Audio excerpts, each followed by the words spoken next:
I'm Dr. Duke with The New American, and today I'm joined by Diane Douglas, a longtime crusader against what's really gone wrong with public education.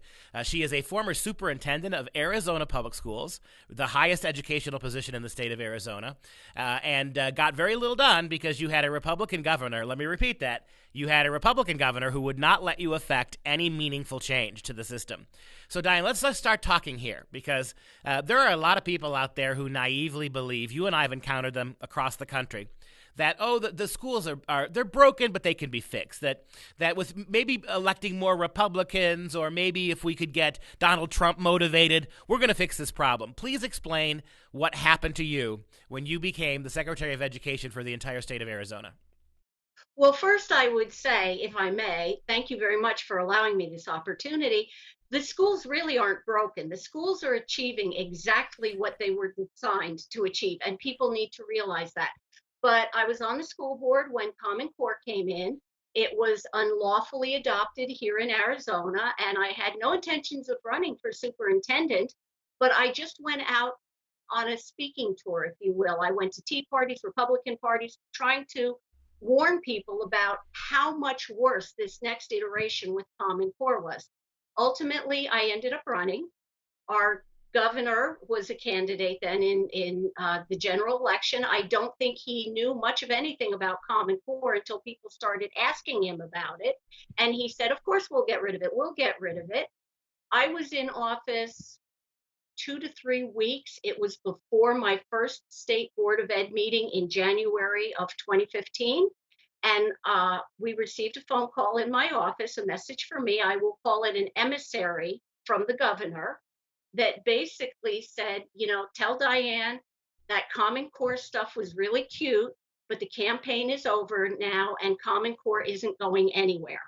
And so I was also told, as the fifth highest elected state officer in Arizona, that I reported to the appointed board member who was elected president of the state board of ed and not the people of Arizona. And I would do as he told me to do and run the department as I was told to run. You have got to give us the name of this governor.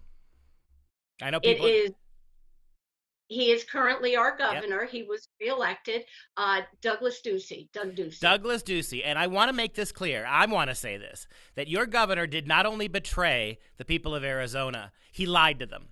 He campaigned for high office and won the governorship in part because he promised to get rid of Common Core. And within weeks of him taking office, the duly elected superintendent of the state of Arizona was told, cute. This was cute, right? This was a game. This is what we tell earnest Republicans. This is what we tell serious-minded conservatives and people who want to see our kids get a good education. It's cute. It's cute to play along with that. And then utterly, once you became the superintendent, you were completely basically cut out of the loop. How did you handle that missive? How did you handle that emissary's message? Well, what we did that was in January of 2015. In February of 2015, two employees that were employees of the Department of Ed, they were political appointees under my direction, who served the State Board of Ed as staff. I fired them because they very publicly came out and said they would never put the removal of Common Core on a board agenda, even if I requested it as superintendent. I fired them. The governor reinstated them unlawfully, in my opinion, but the attorney general did not back me up on that. So they were put in. We went through months of fighting. Well, in March of 2015, while I was in Washington, D.C., getting a release from the Council of Chief the Council of Chief State School Officers who held the copyright for Common Core. They gave Arizona a release and said we could do whatever we wanted with our standards from that point forward. Honestly, they did also say in their letter to cover themselves that, Arizona could always do what they wanted. But that was a copyrighted material. We know that's not true. As I was getting that release, the governor went to the State Board of Ed meeting and told them they could revise Common Core. They could keep, I think almost his exact quote, I'm not sure, was keep what's good, fix what needs to be fixed, words to that effect. But they were not to replace Common Core with any other standards. And the State Board of Ed had created with the governor a process by which it was done, in which the of Education was literally only the working flunkies who processed the materials, but we had really no decision-making authority over it whatsoever. Yeah, and I've given about 1,000 talks on Common Core, literally 1,000 talks more, actually, in 48 states across the country. You've given a lot in Arizona and across the rest of the country. And this has been my biggest pet peeve from the beginning. We shouldn't be surprised that Democrats want this. We shouldn't be surprised, because this is about handing control of education away from local communities, really even away from states, really. It really is channeling most of the control of education in this country, unconstitutionally, I believe, to the federal government. And so we know why the Democrats want it. But when you're dealing with Republicans, I have found that the Republicans, the legislatures I testified before, the talks that I've given, the Republicans have been, elected officials have been absolutely shameless. They will look you in the eye and lie. They will seem concerned.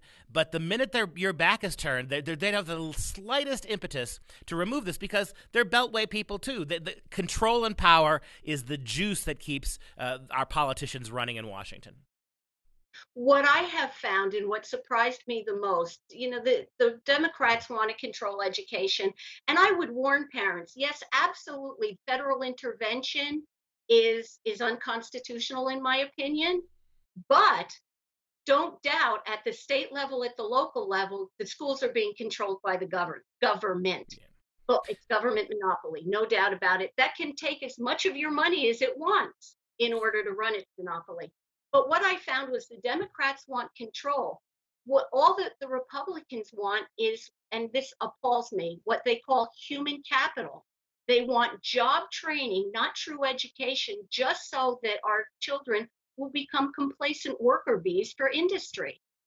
Yeah, turn out little drones, right? They're venal. I mean, at some level, I would argue that the Democrats are at least a little bit purer in their motives, because they believe in statism, right? And they're committed to an idea. The governors, they just want to subordinate your kids to the Chamber of Commerce lobby. It's really disturbing. You also said something at the beginning that's right. I called the schools broken because I was coming at it from the way most moms and dads still, in this day and age, most moms and dads think the purpose of schools is ABCs and 1 through 3s. They think when they're sending their kids off to school, their kids are getting a serious, legitimate education. They're broken from that perspective, but you hit it on the head. What these schools are meant to do is to keep your kids poorly educated so that you could achieve some kind of equality, a social justice, that they want to use your children as petri dishes for all sorts of socialist ideas. They want to separate parents from their children. They want to sexualize your children. They want to take away the religious influence of local families from their kids. They want the kids to become complete wards of the state, intellectually, emotionally, and psychologically.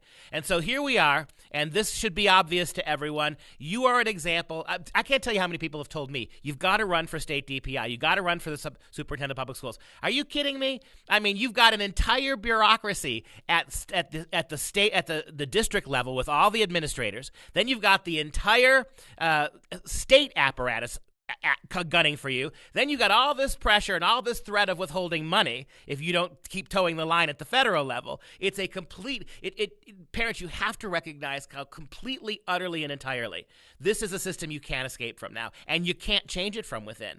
And given that we can't change it, Diane, we got about a minute and a half left. Tell me what you would do or what can be done to mitigate the danger and the horrors that are being visited on our kids educationally. Well, first of all, we have to be very cautious as they try to reopen schools in the fall. Even for the parents whose kids might try distance learning, it can't be the government's prototype. Go out there, get Hillsdale College, look at Liberty, look at tons and tons of available resources that will provide true education for your children. We've got to break down the monopoly's ability to confiscate money. If that money were in the hands of parents without government regulations as true scholarships for their children, they could get any kind of education they want for their children. Right. Unlike the system we have now, where you're getting a one-size-fits-all non-academic kind of education being pushed in the public schools. We got about 10 seconds left. Give us your last thought. we have got to get our churches back involved. Even if it's parents, instead of paying for daycare, hire a teacher, use your local church, get your kids in there, get them out of government schools. Diane, we're going to have you back on again soon because we have a lot more to talk about. Thanks for your input today. We appreciate it. Thank you so much. It's been a privilege.